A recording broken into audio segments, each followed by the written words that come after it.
اس نوجوان کو ایسا کر جتنے میری نیکی ہے سب اس کو دے دو اور اس کو جہنم سے ہٹا کر کے جنت میں اس کو داخل کرو۔ اس بزرگ نے کہا تو بزرگ نے اپنی نیکی اپنے اعمال اس کے نام کر دیے، جوان کے نام کر دیے اور اپنا خالی ہو گئے، وہ بندہ جنت میں چلا گیا۔ تو بزرگ جہنم کی طرف خود ہی بڑھ گئے۔ اللہ نے فرمایا میرے بندے جہنم کی طرف مت جاؤ، تمہاری یہ ادا مجھ کو اتنی پسند آئی کہ تم نے میری مخلوق کے ساتھ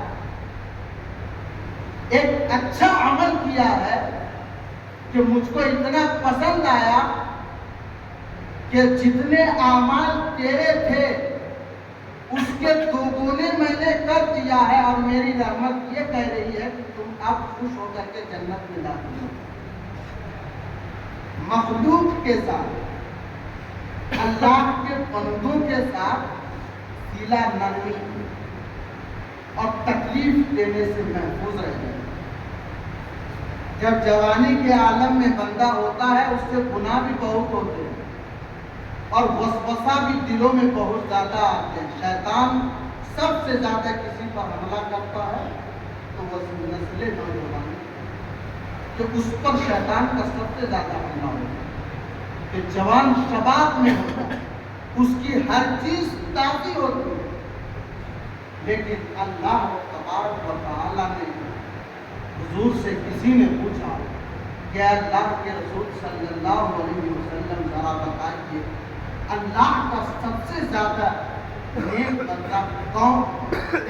تو میرے آپ کے نبی صلی اللہ علیہ وسلم نے ارشاد فرمایا کہ اللہ کا سب سے زیادہ نیک بندہ وہ ہے جو تنہائی میں رب کے خوف سے روئے اور خواہش پیدا ہو تو خواہش کو ترک کر دے اور اللہ کی طرف بڑھ جائے، اس لیے کہ اللہ نے گناہوں سے منع فرمایا۔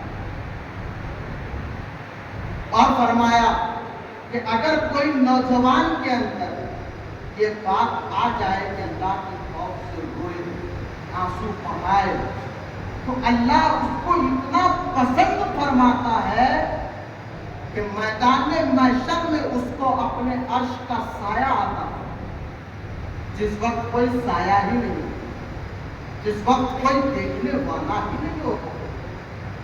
تو جوانوں اپنی جوانی کی حفاظت کیجیے، اور اللہ نے جو جوانی آپ کو بطور نعمت عطا فرمائی ہے اس نعمت کو برباد نہیں۔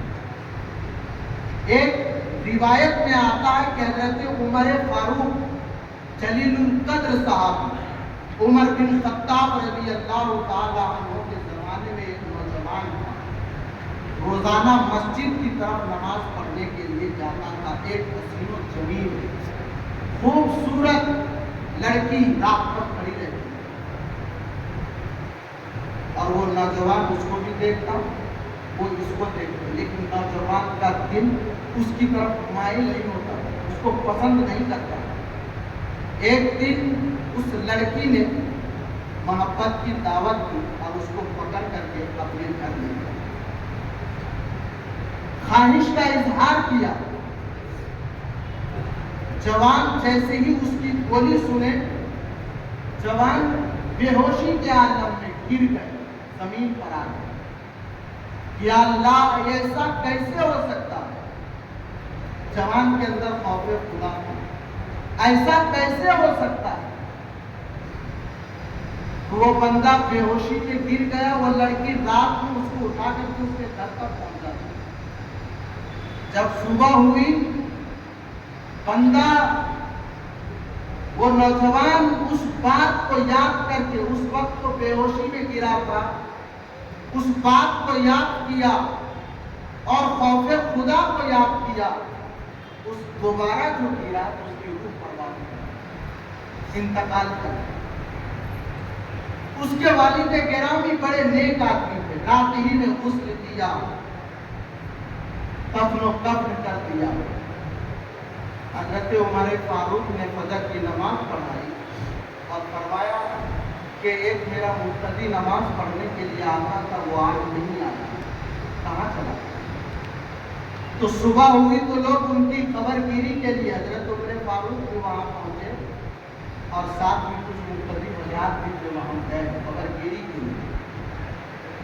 پوچھا کہ آج آپ نماز میں کیوں نہیں آئے فجر کی؟ تو کہا حضرت بات ایسی ہوئی کہ میرا بیٹا تھا، نوجوان تھا، وہ رات میں انتقال کر گیا، تو اس کو غسل بھی دیا اور اس کو کفن و دفن بھی کر دیا، وقت نہیں ملا، 8 منٹ میں جگ نہیں پایا۔ بولے کیوں؟ تیرے بیٹے جوان تھے، کیسے انتقال کر گئے؟ کہا حضرت ایک لڑکی نے اپنی محبت میں گرفت کر لیا، لے گیا اور اس سے خواہش کا احساس کیا، اس کے دل میں خوف خدا تھا، اس سے برداشت نہیں ہوا، خوف میں وہ بے تحاشا گرا، گھر آنے کے بعد پھر اس بات کو یاد کیا، پھر گرا، اس کے بعد اس کا انتقال ہو گیا۔ حضرت عمر فاروق نے فرمایا چلو اس کی قبر پر چلو، جوان کی قبر پر چلو۔ جوان کی قبر پر گئے، عمر فاروق نے فرمایا اے نوجوان، تمہارے ساتھ اللہ نے کیا حشر فرمایا ہے؟ وَلِمَنْ خَافَ مَقَامَ رَبِّهِ جَنَّتَانِ، کہ اللہ نے فرمایا ہے کہ جو میرے خوف سے ڈرے گا اس کو ہم تو جنت عطا فرمائیں گے۔ جوان، تو اللہ کے خوف سے ایسا کیا، تم کو کیا ملا؟ تو قبر سے آواز آئی عمر فاروق کیا پوچھتے ہیں آپ؟ اب آئے ہیں، واقعی اللہ نے مجھے تو جنت عطا فرما دی، واقعی اللہ نے مجھے تو جنت عطا فرما دی۔ تو اللہ کا خوف اور اللہ کی یاد میں رونا اور اللہ کے لیے وقت نکال دینا، یہ بہت بڑی نعمت ہے اور بہت بڑی عبادت ہے۔ ہم سب اپنے اعمال کا محاسبہ کریں، ہم سب اپنے اعمال کو دیکھیں۔ کبھی کبھی کام سے فارغ ہو کر کے ہم ایک کونے میں بیٹھ کر کے دل کی طرف نگاہ ڈال کر کے دیکھیں کہ میرا دل کیسا ہے، گندا ہے، سیاہ ہے، کالا ہے یا کیسا ہے۔ دل کی طرف نگاہ ڈال کر کے دیکھیں، محاسبہ کریں اپنے اعمال کا، پھر اس کے بعد اپنے آپ کو اللہ کے سپرد کر دیجئے کہ اے اللہ، اب تک جو میں نے گناہ کیے ہیں مجھ کو نہیں معلوم تھا، جانے اور انجانے میں گناہ ہو گیا ہے۔ اے اللہ، اب ہم تم کو شاہد اور گواہ بنا کر کے ہم یہ توبہ کرتے ہیں کہ آئندہ گناہوں سے بچیں گے اور تیرے فرمان پر عمل کریں گے۔ تو انشاءاللہ یہ نیت، یہ ارادہ ہماری آپ کے اللہ کی بارگاہ میں خوب قبول ہے۔ اپنے آپ کو گناہوں سے بچائیں اور گناہوں سے بچنے کی کوشش کریں۔ نماز ایک ایسی عبادت ہے کہ جس کے بارے میں سب سے پہلا سوال میدان محشر میں نماز کا ہوگا کہ تم نے نماز کیوں نہیں پڑھی۔ ہم بچ نہیں سکتے ہیں وہاں، اس لیے کہ ہمیں مصطفیٰ کریم صلی اللہ علیہ وسلم نے سہولت کے راستے عطا فرمائے ہیں۔ بیمار ہو گئے، اٹھنے کی طاقت نہیں رکھتے ہو، بیٹھ کر کے نماز پڑھو، بیٹھ کر کے بھی پڑھنے کی طاقت نہیں رکھتے ہو تو اشارے سے نماز پڑھو، اشارے سے بھی نماز پڑھنے کی طاقت نہیں رکھتے ہو تو سو کر کے نماز پڑھو، اور سو کر کے بھی نماز نہیں پڑھ سکتے تو اپنے دل میں ارادے کر کے نماز پڑھو۔ کسی بھی حال میں نماز معاف نہیں ہے۔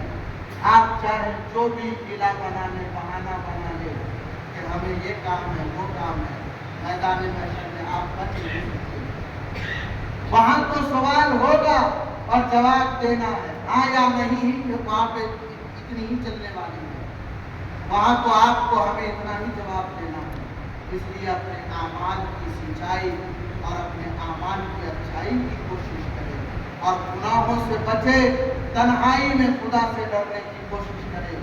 اللہ رب تبارک و تعالی ہمیں آپ کو اپنی عبادت کی خوب توفیق عطا فرمائے اور ہمارے آپ کے دلوں میں اپنا خوف پیدا فرمائے۔ جو کچھ بھی بیان کیا اللہ سب کو قبول عطا فرمائے۔ وما توفیق الا باللہ۔ السلام علیکم۔ علیکم ورحمۃ اللہ۔